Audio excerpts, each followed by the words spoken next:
The Woodcutters. Beneath the dense canopy of the whispering pines, a group of woodcutters gathered at dawn, their breath visible in the frigid morning air. The sun struggled to break through the clouds, casting a muted light over the forest floor. They were seasoned men, rugged and hardened by years of toil, but today felt eerily different.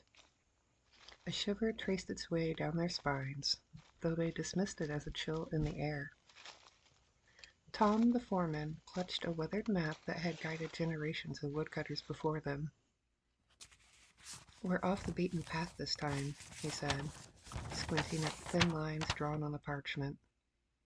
The others nodded, albeit reluctantly. They had been told to avoid this section. Rumors of strange occurrences and an old legend shrouded in mystery haunted its name: the Widow's Oak. But timber was timber, and the promise of lucrative harvests outweighed their unease.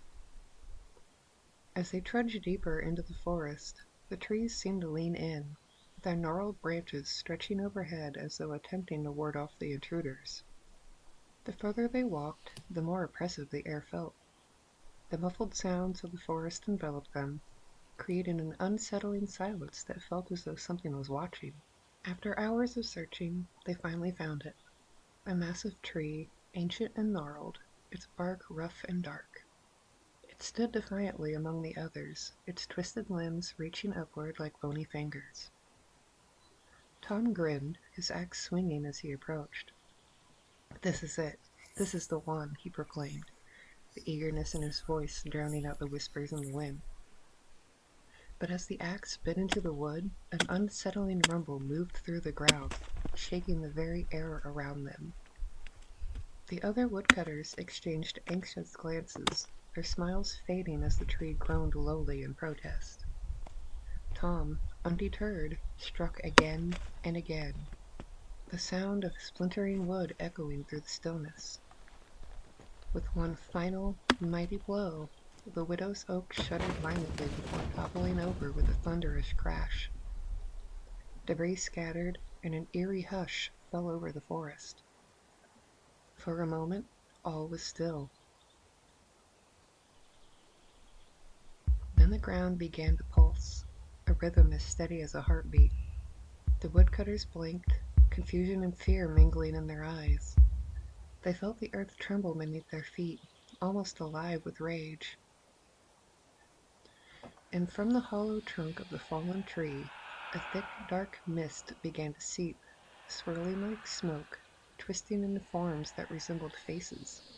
Or were they masks? The whispers grew louder, words indistinguishable, yet filled with malice and pain, resonating from the very heart of the forest.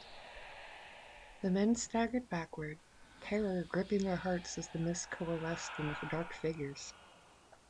Ghostly apparitions of those who had come before them, woodcutters who had lost their lives in this cursed land, emerged from the shadows with expressions of anguish. Tom, his bravado stripped away, turned to flee, but the mist surrounded them, cutting off their escape. The figures reached out with elongated fingers, pulling the men into the darkness. "You took from us," they howled, the air filled with sorrow and rage. As the sunset cast a final glow over the forest, the echoes of the woodcutters faded into silence, leaving only the widow's oak, proud, unyielding, feeding on the very essence of those who dared to breach its curse.